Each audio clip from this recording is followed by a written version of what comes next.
Bonjour à tous et bienvenue sur le podcast Cardano français. J'espère que vous allez bien et que le crash d'hier ne vous a pas trop affecté mentalement.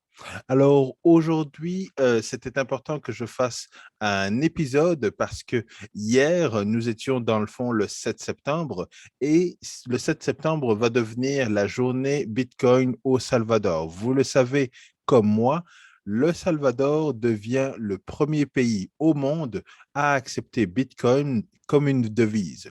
Donc, ça veut dire que tout le monde peut utiliser Bitcoin pour acheter des biens et des services partout au Salvador.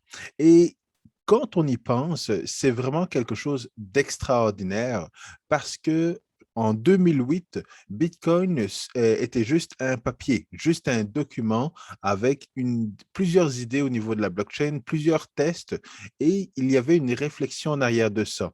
Et 12 ans plus tard, Bitcoin devient justement une monnaie sur Internet qui est utilisée par un pays. Et encore une fois, certains peuvent dire que le Salvador est un pays, que le président c'est pas un aussi grand pays que la France, que le président n'est pas un président comme justement le président français. Mais ça reste encore une fois que après 12 ans, Bitcoin est officiellement utilisé par un pays et il va être aussi légal que le dollar US. Donc, c'est vraiment incroyable, sachant encore une fois que il y a eu plein de choses qui se sont passées à travers ce temps-là. Donc, il y a eu Silk Road, il y a eu toutes les attaques du gouvernement américain pour dire que Bitcoin est encore cette crypto-monnaie pour le blanchiment d'argent et tout ça. Il y a eu Malgox, il y a eu plusieurs exchanges qui se sont fait pirater et il y a évidemment les bull run et les bear market. Donc, ces différents cycles du Bitcoin qui font monter le prix vers le haut et descendre le prix vers le bas. Et malgré tout, ce pays et ce président a choisi Bitcoin et non pas ADA ou Bitcoin Cash ou Litecoin, il a choisi Bitcoin.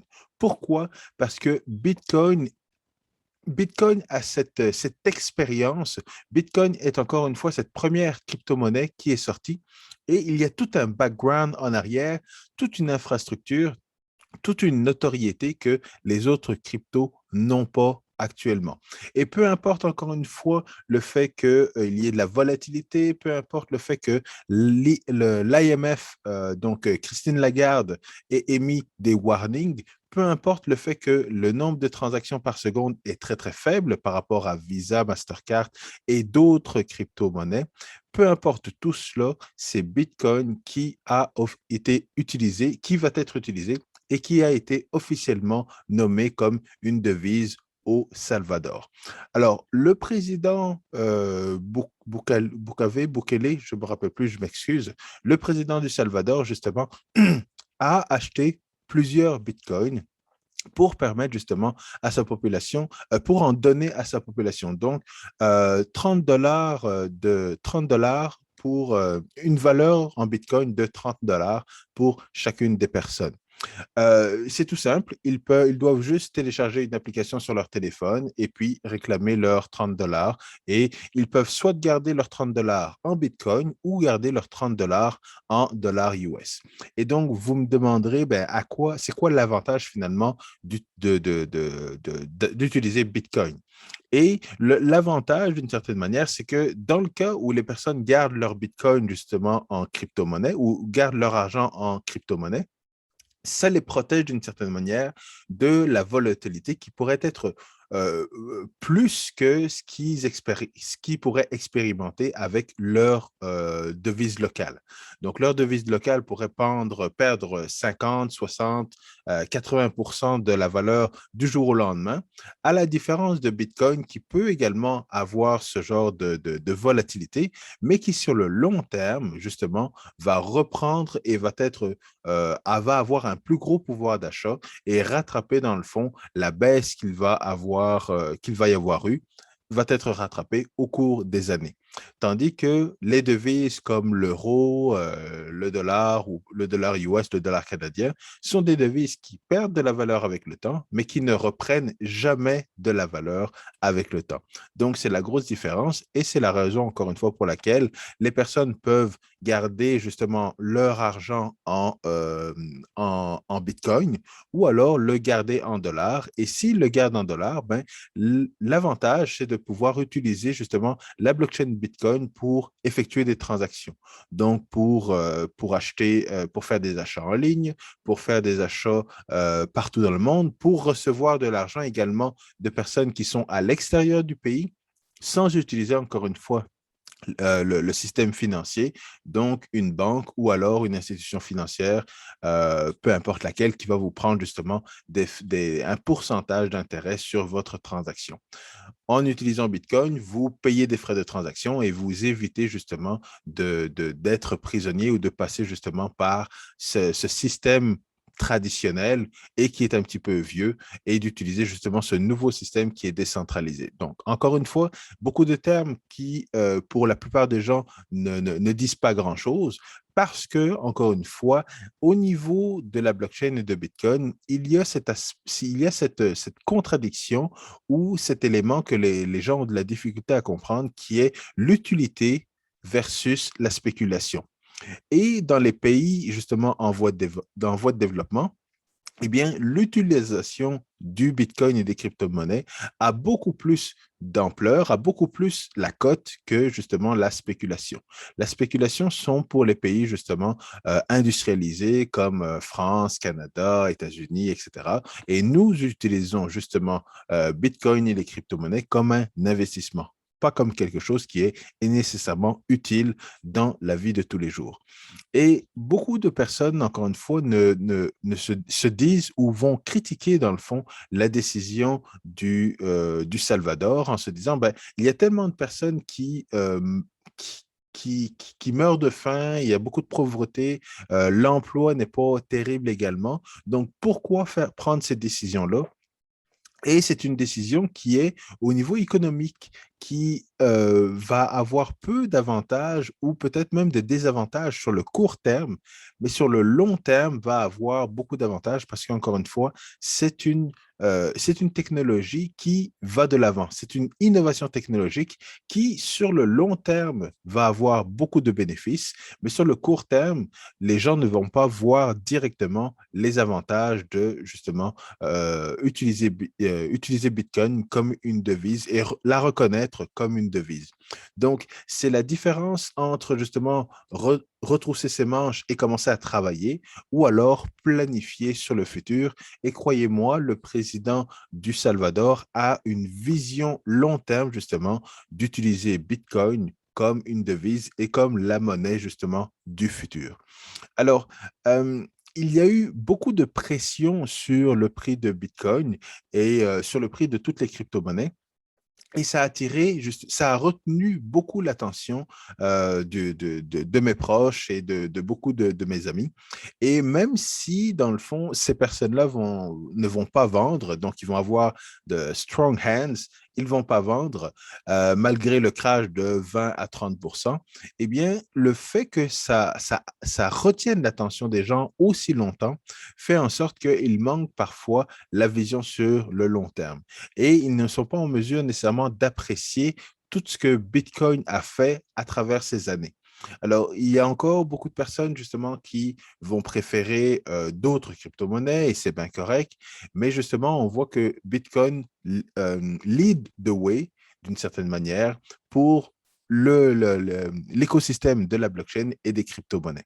Et c'est très important, encore une fois, de voir tous les avantages et tous les bénéfices que, justement, Bitcoin et les crypto-monnaies vont amener au Salvador, notamment sur le fait qu'il y a plusieurs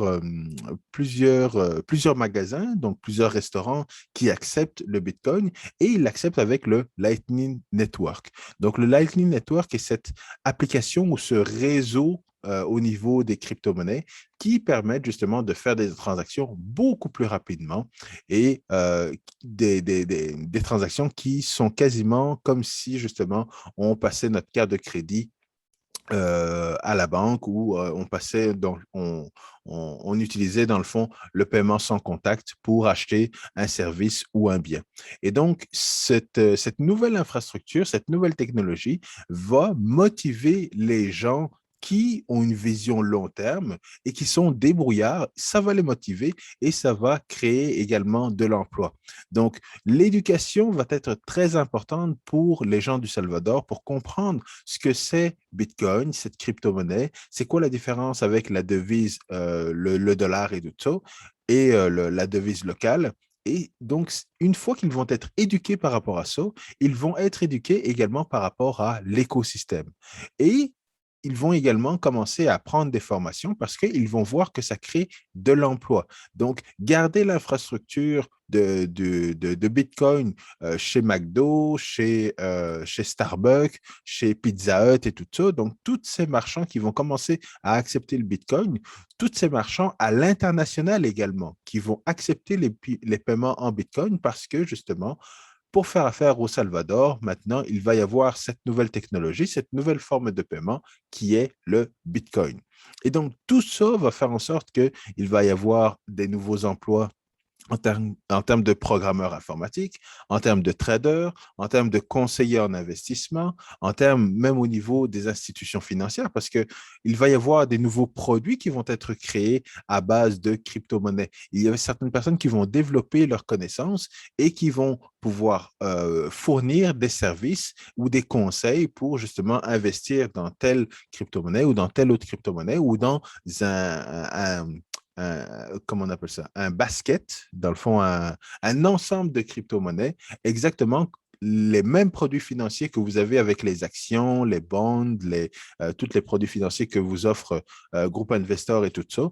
On est capable de créer ce même genre de produits financiers au niveau des crypto-monnaies, mais justement, il faut développer une connaissance. Et même au niveau de la politique, maintenant qu'un président pousse Bitcoin et qu'il est d'une certaine manière populaire pour cette décision-là, eh bien, les politiciens vont commencer justement à voir l'avantage de pousser cette technologie-là, exactement comme le maire de Miami le fait et certains autres politiciens aux États-Unis le font également. C'est sûr que les prochains 6 à 12 mois vont être des périodes très difficiles parce que toutes les critiques vont commencer à ouvrir leur bouche et commencer à critiquer et commencer à trouver le moindre défaut et vont crier très fort ce défaut-là pour dire que ça ne fonctionne pas pour une situation bien particulière, ça ne fonctionne pas parce que à tel moment, ma transaction n'a pas passé et ils vont faire énormément de bruit dans les 6 à 12 prochains mois, c'est probablement surtout ça que vous allez entendre par rapport justement au Salvador qui accepte le Bitcoin comme moyen de paiement. Mais dans les 3 à 5 ans, vous allez observer un changement. Vous allez commencer à observer une vraie adoption de la technologie, pas juste au Salvador, ça va être dans d'autres pays en Amérique latine, dans d'autres pays en Afrique, dans d'autres pays en Asie et même au niveau de l'Europe et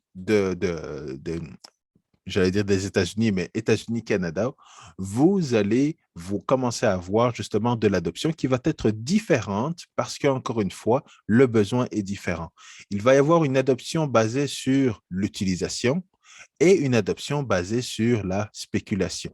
L'utilisation, parce que de plus en plus de monde vont utiliser Bitcoin comme moyen de paiement, comme moyen d'échange, comme actif qui garde sa valeur, et de plus en plus de gens vont justement utiliser Bitcoin et les crypto-monnaies comme un investissement ou comme un outil de spéculation.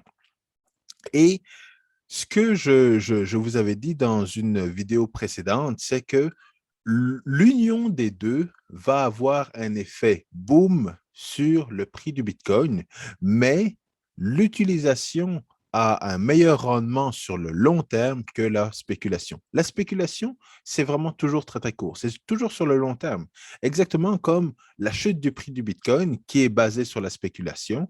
Dans un, deux, trois, voire même une semaine ou peut-être même un mois, on n'en parlera plus parce que Bitcoin aura déjà repris justement la perte et sera parti à la hausse, basé sur l'utilisation et basé sur la spéculation. Et c'est pour ça que je dis que l'utilisation et que l'éducation, je m'excuse, est l'élément clé de cette technologie. Et c'est pour ça que je fais des podcasts, c'est pour ça que je fais des conférences, c'est pour ça que j'essaye d'enseigner le plus possible la bonne information à toutes les personnes qui veulent l'entendre parce qu'il y a un gros intérêt et parce qu'il y a un gros changement qui arrive. Et ce changement, si on ne le comprend pas, eh bien, c'est difficile de l'adopter.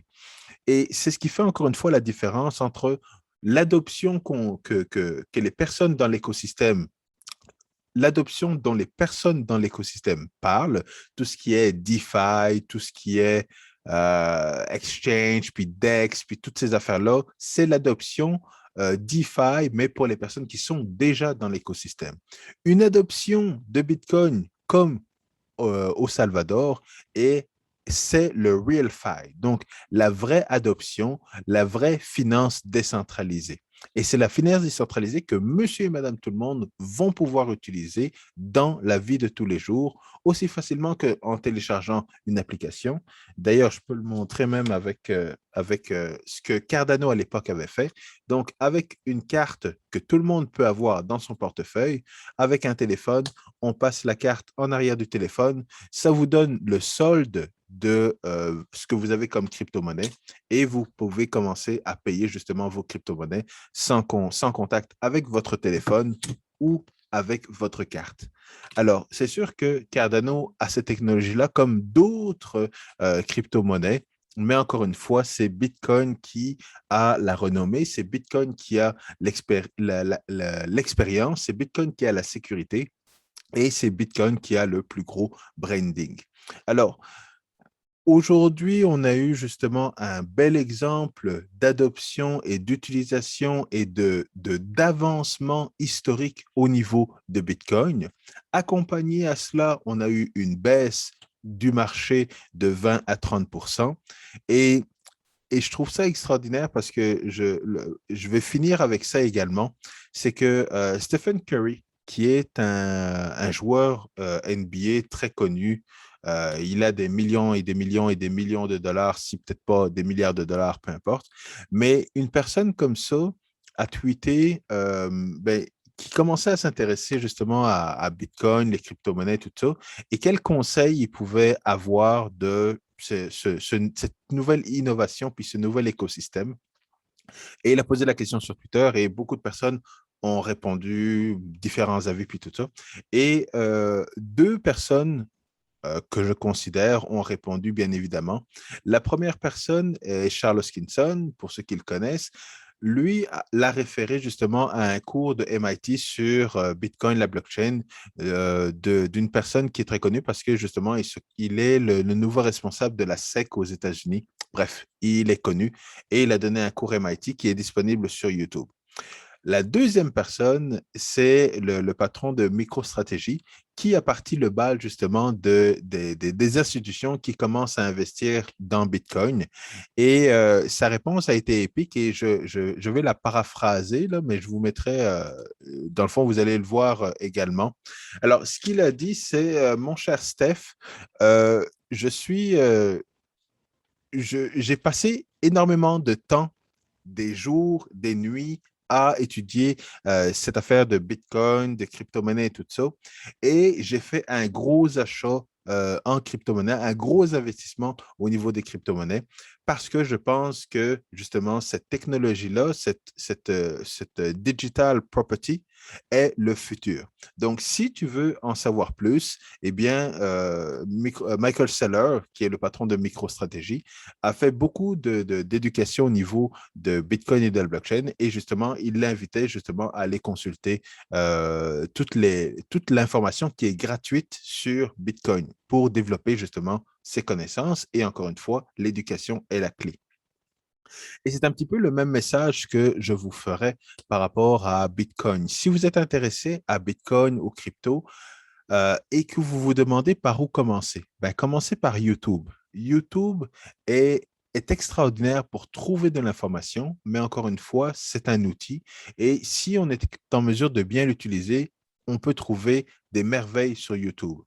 Et pour quelqu'un qui a passé énormément de temps dans les 5 dernières années à s'éduquer à cette technologie-là et qui a fait également de gros investissements, pas autant que justement notre ami de MicroStratégie, là, je suis pas rendu là, mais pour quelqu'un qui a décidé justement d'investir son temps et son argent, eh bien, c'est parce que j'y crois vraiment et parce que je suis en mesure de voir la vision et de voir que sur le long terme, c'est un investissement qui va rapporter beaucoup plus que ce que j'avais retroussé mes manches et si j'étais devenu peu importe quel titre ou quel cadre dans une organisation.